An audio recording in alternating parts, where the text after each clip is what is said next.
and the strange creatures that menace the intruders on the ocean floor. There is no escape from the Nautilus. 20,000 Leagues Under the Sea wasn't just Disney's leap into live action.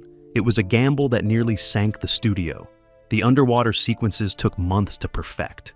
The giant squid attacked the crew for real. In one scene, they pumped so much water onto the soundstage, it cracked the foundation. These are 20 weird facts about 20,000 Leagues Under the Sea. And the bonus? Kirk Douglas almost drowned 3 times before lunch. Dive deep. This voyage gets darker than you think.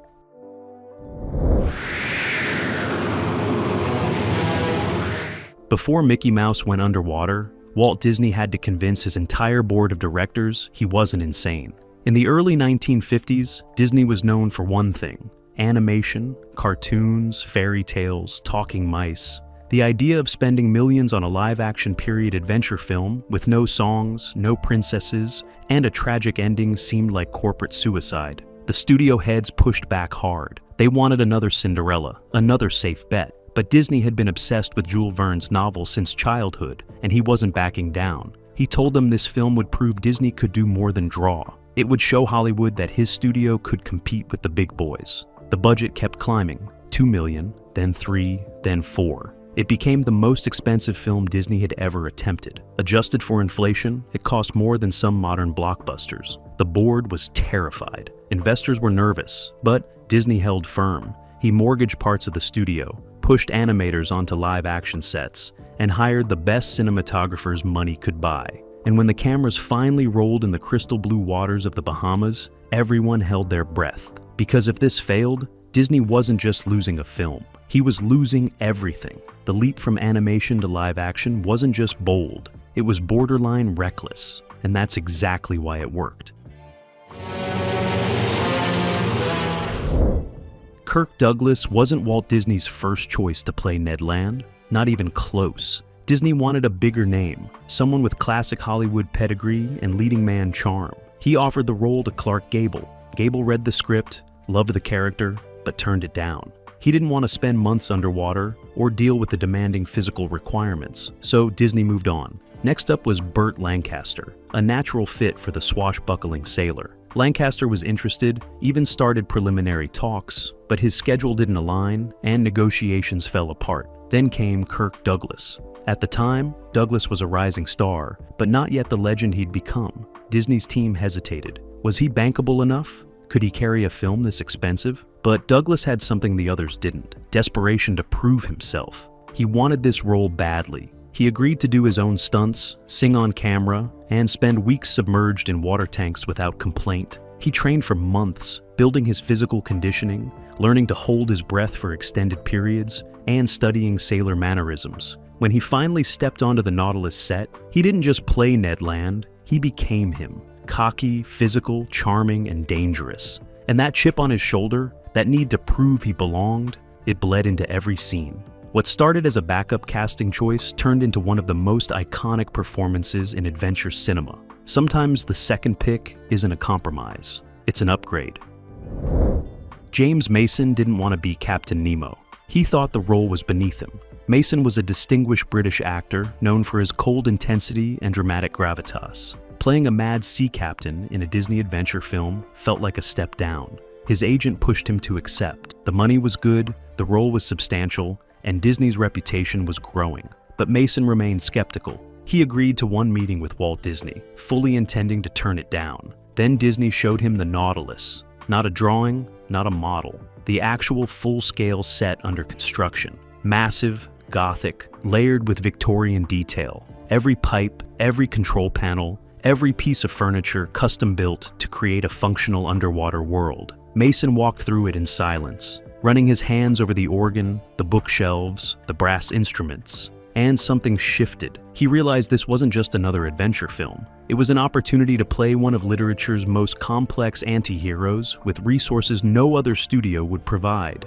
Mason signed on, but with one condition. He wanted to play Nemo not as a villain, but as a tragic figure, a man broken by loss, driven to isolation, wielding brilliance as both weapon and shield. Disney agreed, and Mason transformed Captain Nemo from a two-dimensional monster into something unforgettable, haunted, brilliant, and utterly magnetic. He didn't just command the Nautilus, he became it, cold, beautiful, and impossible to escape.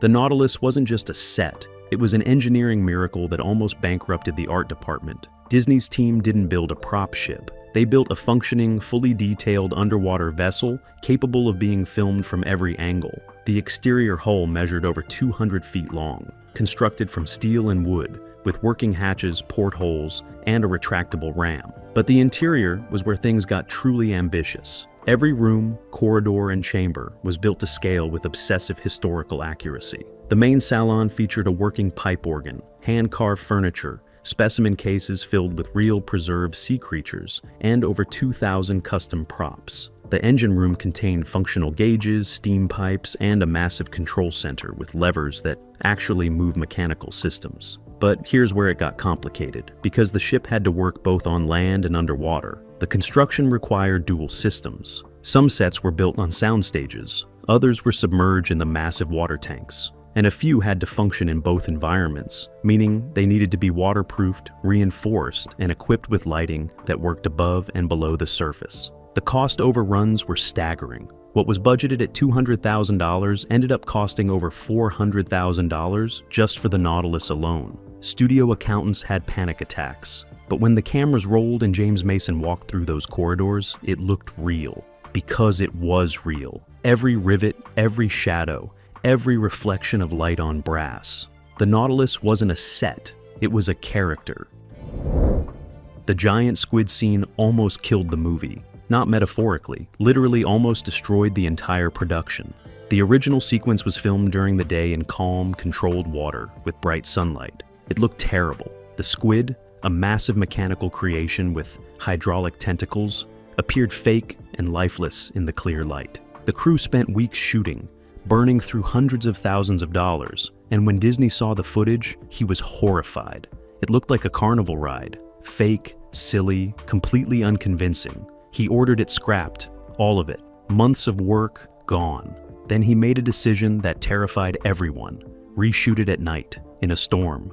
Not a gentle rain, a full-blown, deck-flooding, lightning-crashing storm. The special effects team went into overdrive. They rigged wind machines, rain towers, and wave generators on a soundstage. They rebuilt the squid with more articulation, heavier tentacles, and hydraulic systems powerful enough to actually drag stunt performers across the deck. When they tested it, things went wrong immediately. Water pressure broke containment systems. Electrical equipment shorted out in the artificial rain. Stunt performers slipped on the wet deck, one nearly breaking his arm. Kirk Douglas insisted on doing his own fight with the creature, wrestling with tentacles that weighed hundreds of pounds and could crush him if the hydraulics failed. The sequence took 3 more weeks to complete, pushed the budget even higher, and left the crew exhausted and soaked. But when it was done, it was perfect. The darkness hid the mechanical limitations. The storm added chaos and terror, and the squid became legendary. And the strange creature. Kirk Douglas almost drowned during the underwater sequences, 3 separate times in one day. The production required extensive filming beneath the surface, with actors wearing primitive diving equipment that was barely functional by modern standards. Douglas had to perform complex action scenes while submerged, fighting with props, swimming through the Nautilus sets, and holding his breath for extended periods. The safety protocols were minimal at best. No modern scuba gear, no sophisticated breathing apparatus, just heavy helmets and air hoses that frequently malfunctioned. During one take, Douglas's airline kinked. He signaled frantically to the surface crew, but in the murky water, they didn't see him. He had maybe 30 seconds of air left when a safety diver finally noticed and cut the scene. They pulled him up, cleared his equipment, and 20 minutes later, he went back down. The second incident happened during a fight sequence. A piece of set decoration broke free and pinned him against a wall underwater. The weight was crushing his chest, his lungs were burning, and the crew above had no idea. He managed to push it off with his legs barely, and surfaced gasping. The third time was the worst. A mechanical effect misfired, creating a sudden current that pulled him deeper into the tank. His weighted costume dragged him down, and for a few horrible seconds, he genuinely thought he might not make it back up. When he finally surfaced, coughing and shaken, the crew wanted to stop filming. Douglas refused. He dried off, checked his equipment, and dove back in. because that's what the role demanded, and Paul Lucas stepped in to save the soul of 20,000 Leagues Under the Sea. Peter Lorre was originally cast as Conseil, the loyal servant. He shot for 2 weeks before Disney fired him. It wasn't about talent. Lorre was a legendary character actor with decades of iconic performances. But something wasn't working. His interpretation of Conseil was too dark, too sinister. He played the character with his signature unsettling intensity, bringing shadows to a role that needed warmth. Disney watched the dailies and realized the problem. Conseil was supposed to be the heart of the film, the loyal friend, the moral center. Lorre made him creepy, fascinating, yes, compelling, absolutely, but wrong for this story. So Disney made the brutal decision. He let Lorre go, scrapped all his footage, and recast the role with Paul Lucas, a gentler, more paternal presence. Lorre was furious. He'd rearranged his schedule, turned down other work, and invested himself in the production. Being fired after filming wasn't just professionally embarrassing, it was financially devastating. He threatened legal action, demanded compensation, and reportedly told friends he'd never work with Disney again. The studio settled quietly, paying him for the full shoot plus additional damages. But the footage was destroyed, every frame. Today, not a single image of Peter Lorre as Conseil exists. It's one of cinema's lost performances, a what-if that fans still wonder about. Would his darker take have changed the film's tone? Would it have made Conseil more interesting, or just disturbing? We'll never know. Because Disney chose heart over horror, and Paul Lucas stepped in to save the soul of 20,000 Leagues Under the Sea. The film's most famous song almost got cut. Kirk Douglas didn't want to sing "A Whale of a Tale" on camera. He felt it was silly, out of place, and broke the dramatic tension the film had carefully built. He was playing a tough, hard-drinking sailor, not a musical theater performer. When Disney first suggested the scene, Douglas laughed, thinking it was a joke. It wasn't. Disney insisted the film needed a moment of levity, something to break up the darkness before the story descended into tragedy. Douglas fought back. He argued with Disney personally, claiming it would make his character look foolish and undermine the audience's respect for Ned Land. Disney listened patiently, then made his position clear. The song stays. You're singing it. Do it once, do it well, or do it 100 times until it's right. Douglas was trapped. He couldn't walk away from the biggest role of his career over one musical number. So he agreed, reluctantly, and prepared to embarrass himself. Except something unexpected happened during filming. The crew started enjoying it. Douglas loosened up, leaned into the performance, and discovered he actually liked singing. His natural charisma took over. He played it big, rowdy, theatrical, and the scene came alive. When test audiences saw it, they loved it. It became one of the most memorable moments in the film, a burst of joy before the darkness crashed back in.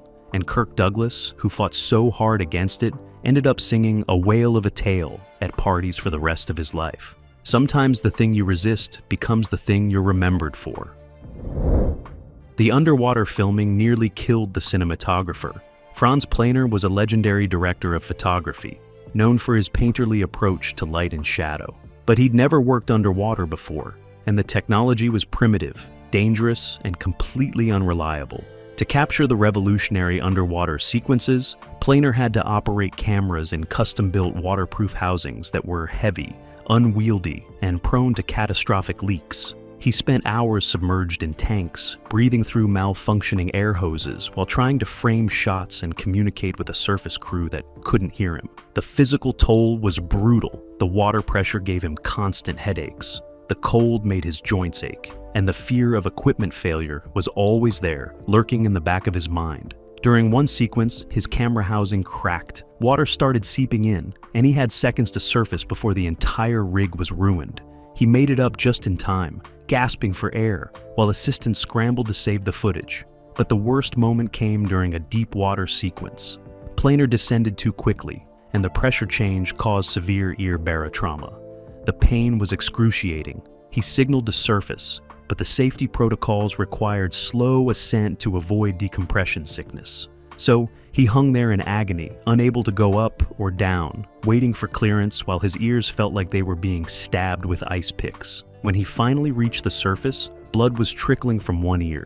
The medic wanted to pull him from the production. Planer refused. He rested for 2 days, then went back down because the film wasn't finished, and he wouldn't abandon it.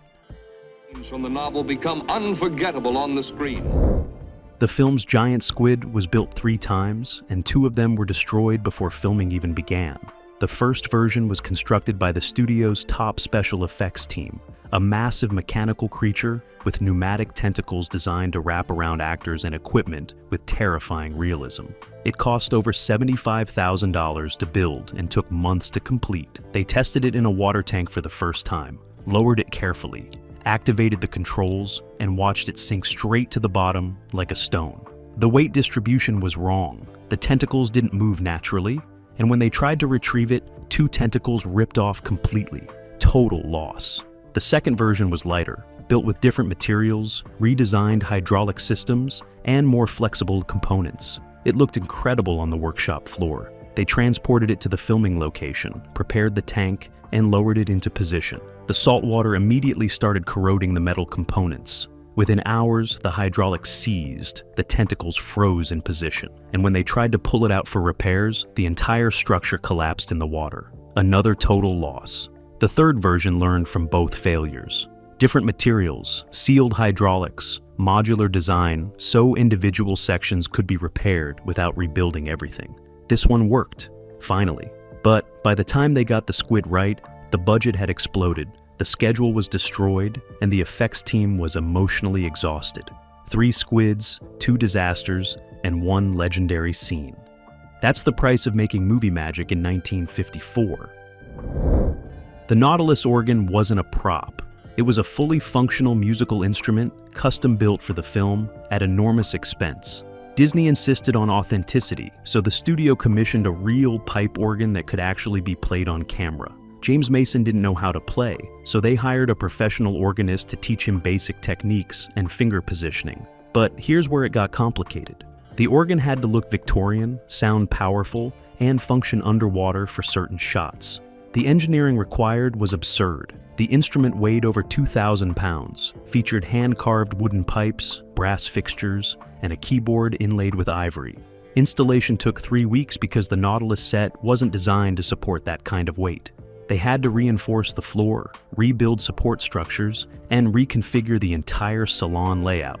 And after all that work, Mason played it for maybe 90 seconds of screen time. The studio tried to sell it after filming wrapped, but nobody wanted a massive custom pipe organ. It sat in storage for years before eventually being dismantled. Today, only a few keys remain, kept in the Disney archives as a reminder of the film's obsessive attention to detail. The film's budget kept climbing so high that Walt Disney had to personally guarantee it with his own assets. The studio's financial team warned him repeatedly that he was risking everything. If 20,000 Leagues Under the Sea failed, it wouldn't just hurt Disney Productions. It could destroy it completely.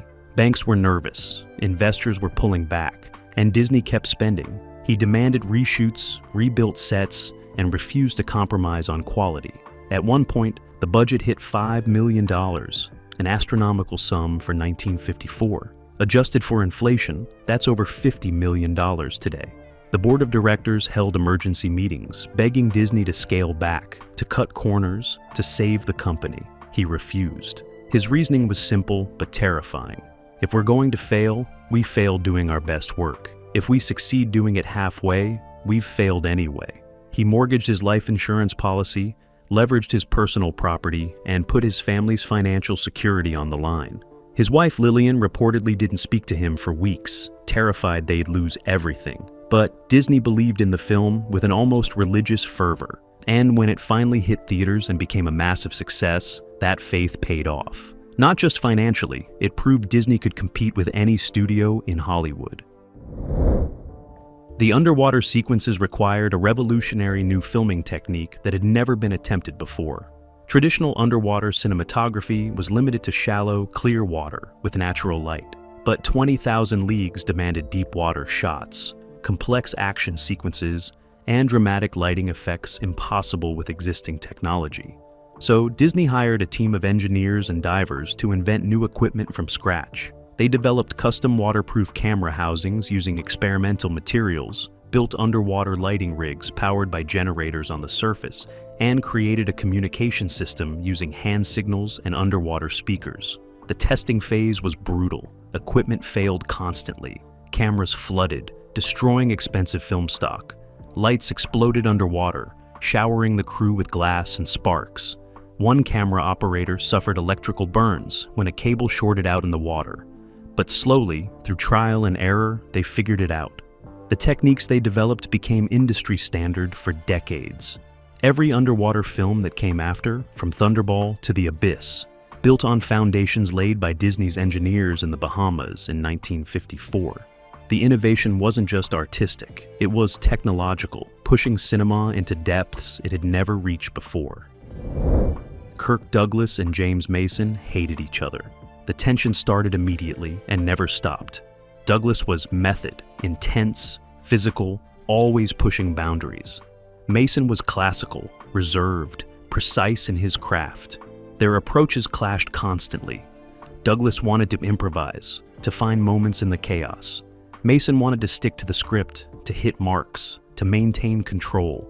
Between takes, they barely spoke. When they did, it was professional, cold, carefully measured. The crew noticed immediately and started taking sides. Some admired Douglas's raw energy. Others respected Mason's discipline. The divide split the production into camps, creating an uncomfortable atmosphere on set. But here's the strange part. That tension made their scenes electric. When Nemo and Ned Land face off on screen, the hostility is real, the distrust, the barely concealed contempt, the sense that these two men could never coexist peacefully. None of it was acting. It was genuine mutual dislike, captured on film and transformed into drama. Years later, both actors admitted the animosity in interviews, but neither apologized. Douglas said Mason was too rigid. Mason said Douglas was undisciplined, and both agreed their conflict made the film better. The seal that appears in several scenes wasn't trained. It was wild, unpredictable, and nearly ruined multiple takes before becoming the film's unexpected scene stealer. The production captured a young seal from local waters, planning to use it briefly then release it. But the seal had other ideas. It refused to follow directions, ignored trainers, and did whatever it wanted whenever cameras rolled. Kirk Douglas tried to work with it during the musical number, and the seal kept swimming away or biting his hand. They attempted take after take, with Douglas getting increasingly frustrated while the seal seemed to enjoy tormenting him. Finally, the director made a decision. Stop fighting it. Let the seal be a seal. They rewrote scenes around its unpredictable behavior, and suddenly the chaos became charm. The seal's refusal to cooperate created genuine, spontaneous moments that felt alive and real. Audiences loved it. Critics praised it as a delightful touch of authenticity. And the seal, completely unaware it was now a movie star, was released back into the ocean after filming Wrapped, probably wondering why those strange humans kept pointing boxes at it. The film's ending was changed 3 times before Disney finally settled on the version we know. Originally, the script followed Verne's novel closely, with Nemo dying peacefully after his final act of destruction, while Ned, Conseil, and Professor Aronnax escaped to tell his story. Test audiences found it too dark, too ambiguous. Disney ordered rewrites. The second version had Nemo surviving, redeemed by the protagonist's compassion, sailing away to start fresh. Test audiences hated that even more, saying it betrayed the character's tragic nature. The third version split the difference. Nemo dies, but not peacefully. The Nautilus is destroyed in a violent maelstrom, taking its creator down with it in a moment of terrible beauty. This version worked. It honored the source material while providing the dramatic catharsis audiences needed. But changing the ending 3 times meant reshooting major sequences, rebuilding destroyed sets, and bringing the cast back for additional photography. The costs kept mounting. The schedule kept extending. And Walt Disney kept insisting they get it right, no matter what it cost. Because the ending wasn't just the conclusion of a story. It was the emotional payoff for everything that came before. During the climactic battle sequence, a stunt performer actually broke his back and the cameras kept rolling. The scene required dozens of stunt performers fighting on the Nautilus deck during the giant squid attack, with water flooding across tilted surfaces while mechanical tentacles thrashed violently. Safety protocols were minimal, stunt coordination was chaotic, and in the middle of a take, one performer slipped on the wet deck, fell wrong, and shattered 2 vertebrae on impact. He didn't scream, he couldn't. The impact knocked the wind out of him, and he just lay there, paralyzed with pain, while the scene continued around him. The director didn't call cut because he didn't see what happened. The camera operators didn't notice because they were focused on the main action. And the other stunt performers kept fighting because they thought he was acting. It wasn't until the take finished that someone realized he wasn't getting up. The production shut down immediately. Medics rushed in. He was carefully removed from the set and taken to the hospital, where doctors confirmed the fracture. He never worked as a stunt performer again. The studio quietly settled with him, paying medical expenses and a financial settlement that was never publicly disclosed. And that footage, it's still in the film. The movie's world premiere was held on December 23rd, 1954, and it was unlike anything Hollywood had seen before. Disney didn't just screen the film, he created an entire underwater experience. The theater was transformed into a submarine interior, with the lobby decorated as the Nautilus salon, complete with props from the actual set. Ushers wore period naval uniforms. The concession stand served Captain Nemo's special provisions, themed snacks created specifically for the event. And before the film started, Disney himself appeared on stage with a functioning miniature Nautilus submarine in a massive water tank, demonstrating how the underwater effects were achieved. The audience was stunned. Critics who attended expecting another Disney cartoon were forced to reconsider everything they thought they knew about the studio. This wasn't animation. This was epic, adult, sophisticated filmmaking that proved Disney could compete with any studio in Hollywood. The reviews the next morning were rapturous. Variety called it a spectacular triumph. The New York Times praised its technical virtuosity and dramatic power. And Walt Disney, who'd risked everything on an underwater gamble, finally allowed himself to breathe. He'd done it. The leap from animation to live action wasn't just successful, it was revolutionary. The film's success spawned an unexpected legacy that most people don't know about. In 1955, when Disneyland opened, Walt Disney included a submarine voyage attraction directly inspired by 20,000 Leagues. But it went deeper than that. The film's production techniques, set design philosophy, and storytelling approach influenced every Disney theme park attraction that followed. Imagineers studied how the Nautilus was built, learning to create immersive environments where every detail mattered. They adopted the film's principle of physical authenticity over shortcuts, building real props instead of paintings, practical effects instead of projections. The obsessive world building that nearly bankrupted the movie became the foundation of theme park design. Even today, attractions like Pirates of the Caribbean and Haunted Mansion follow principles established during 20,000 Leagues production. Total environmental immersion, functional props, and refusing to break the illusion. The film wasn't just a movie, it was a blueprint, a proof of concept that authenticity creates emotional investment. And Walt Disney took those lessons and built an empire on them. The Nautilus sailed beyond cinema into permanent cultural installation, teaching generations of designers that the details nobody consciously notices are the ones that make everything feel real. The giant squid puppet was so convincing that after filming, people wanted to buy it. Aquariums offered thousands of dollars. Museums inquired about permanent installation.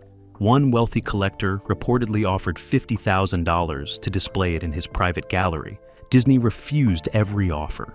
Instead, he ordered the squid destroyed, completely, cut it apart, burn the pieces, make sure it could never appear anywhere else. His reasoning was both practical and philosophical. If the squid existed in the world, it would lose its magic. People would see it as a mechanical puppet, notice the hydraulics and seams, understand how it worked. The mystery would die. But if it only existed on film, if audiences never saw it in harsh museum lighting or behind aquarium glass, it would remain forever terrifying, forever perfect, forever real.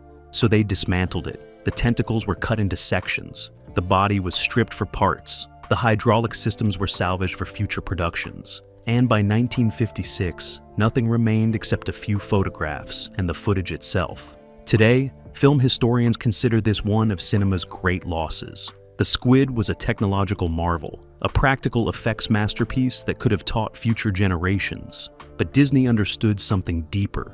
Some magic only works in the dark. James Mason kept something from the set that became his most treasured possession. After filming Wrapped, he quietly asked the prop department if he could have Captain Nemo's ring, the distinctive silver band with the N insignia that Nemo wears throughout the film. It wasn't valuable. It was costume jewelry, maybe $20 worth of metal and craftsmanship. But to Mason, it represented something profound. He'd spent months inhabiting Nemo's isolation, his brilliance, his tragedy. The character had gotten under his skin in ways he didn't fully understand until filming ended. He wore that ring for the rest of his life, not publicly, but in private moments when he needed to remember what it felt like to be that broken, brilliant man who chose the ocean over humanity. Friends noticed it, interviewers asked about it, and Mason would smile, touch the ring gently, and say only, "It reminds me of the one that got away." He was talking about the role. Captain Nemo was the performance that haunted him, the one he measured all others against. And when Mason died in 1984, he was buried wearing that ring. Somewhere beneath the earth, Captain Nemo's mark remains, carried by the actor who brought him to life and never quite let him go.